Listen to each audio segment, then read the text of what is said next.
MTN News, this is Montana This Morning.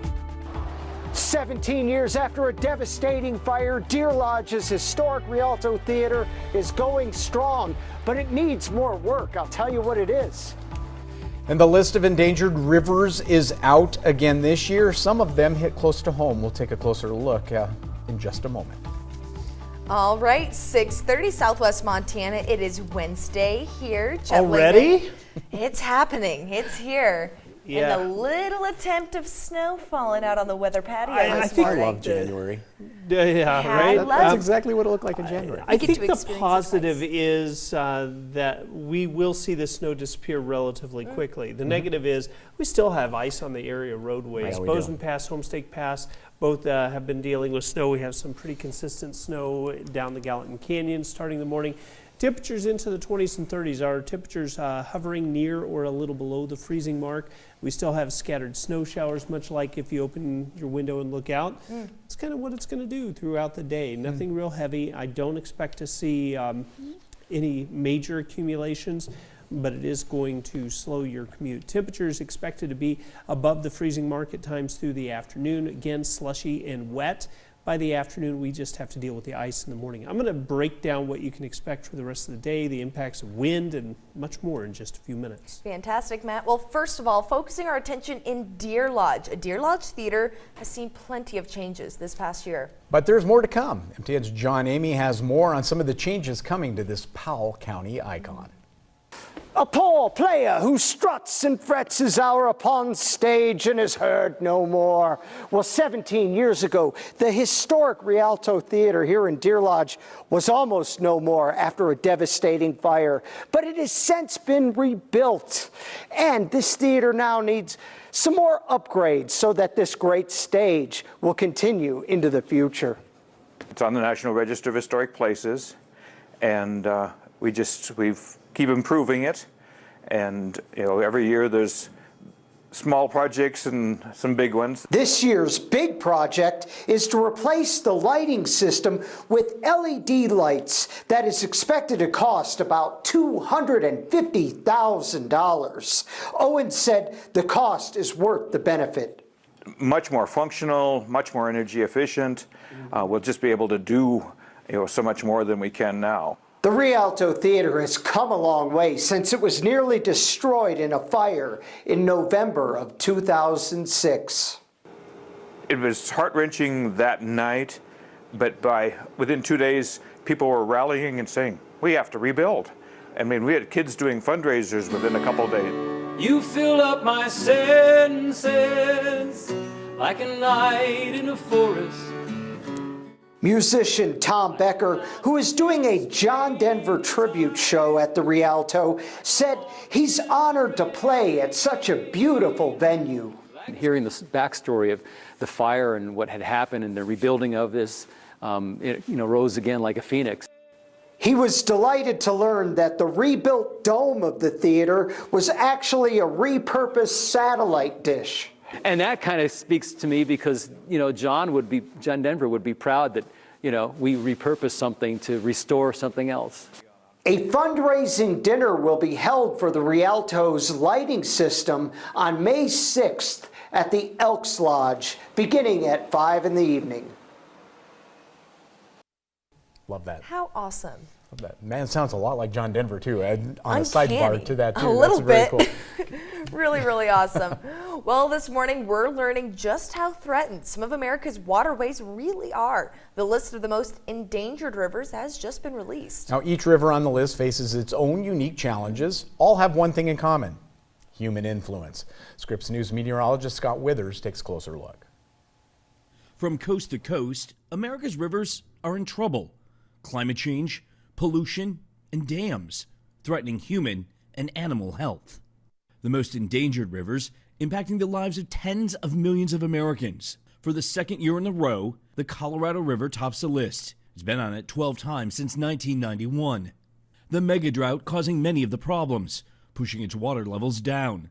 This year, the focus is on the stretch of the river that flows through the Grand Canyon. Critically low water levels at the Glen Canyon Dam and Lake Powell forced the Bureau of Reclamation to limit water releases downstream. impacting the flow through the Grand Canyon, hurting marine life, altering recreational beaches, and impacting Native American cultural sites. Across the country, the Ohio River, returning to the list after 30 years. The reason? Industrial pollution. It provides drinking water to 5 million people, flowing from Pittsburgh, Pennsylvania to the Mississippi River. Unlike many other major waterways, the Ohio River is not a federally protected water system. Along its course, toxic chemicals from manufacturing gets dumped in. Making the problem worse, in February, a massive train derailment in East Palestine, Ohio, poured extremely dangerous chemicals into the river. The endangered rivers stretch across the country. The Pearl River, Mississippi and Louisiana. The Snake River and Clark Fork rivers in the Pacific Northwest. The Eel River in Northern California. The Lehigh River in Pennsylvania. The Chilkat and Kalini rivers in Alaska. The Rio Galinas in New Mexico. And the Okefenokee Swamp in Georgia. New and existing mining operations are impacting many of these rivers, draining them, and then polluting the water that's left. The other human damage? Dams. New, existing, and obsolete. Dams on the Snake River slashing the population of endangered salmon. The same problem in the Eel River, as a soon-to-be decommissioned dam there pushing marine life towards extinction. There's 3 million miles of rivers in the U.S., and human activity is endangering many of those. More to follow. Absolutely. Yep. Well, you've heard of TikTok, Facebook, and Instagram, but there's another social media platform now gaining mainstream attraction. Well, and it's attracting tens of thousands of new users every week. It's called OnlyFans, and many Montanans are now turning to the platform as a new source of income. But it's a controversial one because the site specializes in content produced by creators who upload pictures and videos for their fans. Now, our Diane Parker takes us inside this online world and introduces us to several of Montanans making some serious cash, despite criticism as how they're doing it. More and more Montanans are monetizing sultry selfies via OnlyFans. It is the only 18+ social media platform that allows content creators of all genres, but it's no secret OnlyFans is best known for what it calls adult models. Those models are creating a local content economy. When I was in Las Vegas, I did lots of extensions for like strippers. That makes them make more money if they have long, beautiful hair. Now in Huntley, Montana, a new market emerges for stylist Candace Hasley. Extensions for Montana moms who have a saucy side hustle. Just now people are starting to talk about it and it's a little more okay. The internet subscription service is used primarily by people producing pornography. But it also hosts content creators like physical fitness experts, and it's providing a boom to Montana's economy. Opened a market that I didn't know I wanted to do or was any good at doing. Kyle is a landscape photographer from Western Montana who's now taking professional nude photos for OnlyFans profile pics. Without OnlyFans, I don't think people are going to be approaching me to have personal albums. Kyle also has his own OnlyFans page focused on fitness. People pay for shirtless progress pics and advice. He banks up to $1,000 per month for his daughter's college savings, but he doesn't advertise it and is asked not to be identified. The area I'm in, the social, cultural, and political climate, it's just best to keep that under wraps. It's still a fairly new phenomenon. In Billings, we met one woman who certainly is not shy about this new phenomenon. Hello. Contractor by day, Cricket Miss Beezy by night. Charges $300 per video for custom partner content. Cricket started back in 2019 to boost her confidence and financial independence. What would you say to the people that say that's inappropriate? To each their own. Whether you agree, there's no disputing. OnlyFans has many fans. The platform has more than 3 million content creators and over 220 million registered users. It took off during the pandemic. Whatever you're selling, people will buy it. Kylie Riley unofficially coaches creators in neighboring North Dakota on what to charge for a commodity you can't touch or hold. For videos, if it gets more like kinks, I'd recommend women charging $10 to $13 per minute. What is your favorite part? Telling people that my pay for vacation and my pay for things for my kid. Does your daughter know about it? It's not something that I anticipate hiding from her as she gets older, but when she gets older, I would prefer her not pursue sex work of any sort. It's a new way of making money and a platform taking a once dark profession from the closet into the light. In Billings, Diane Parker, MTN News. 6:40. Well, with more years comes more respect, wisdom, and, well, maybe a few more gray hairs. But why does our hair change color Why does it, as we Chet? age? I have no idea. Scripps News national correspondent Lindsay Thies does, though, and Ah. she's going to explain it to us.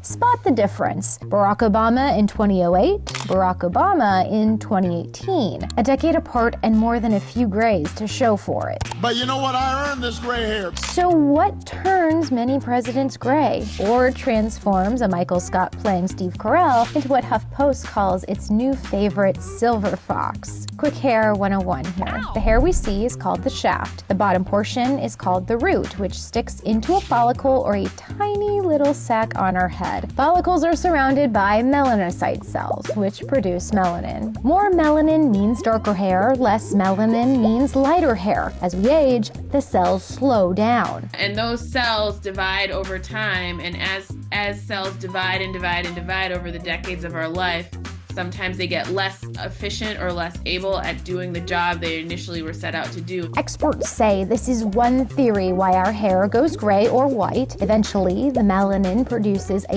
lighter pigmented shaft which grows out. While there's no one thing that can cause graying, there are a few factors that may contribute. Smoking, psychological stress, physical stress, an unhealthy diet.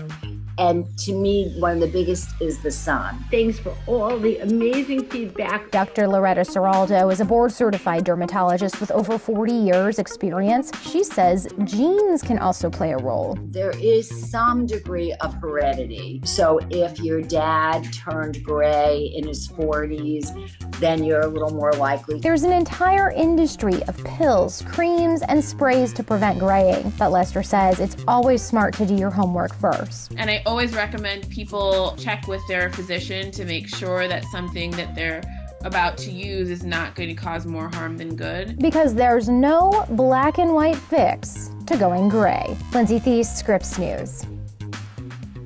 No, checking to see if I have any. Geez, it's coming. It's Yeah, on its yeah. way, That's not Chet. something you're going to have to worry about for a Chet, while, my it's friend. on its way. Earned every one of them. Yeah, absolutely. It's Proudly. a badge of honor, I think. Proudly keeping the grays. Definitely. There you go. All right, time for a quick break.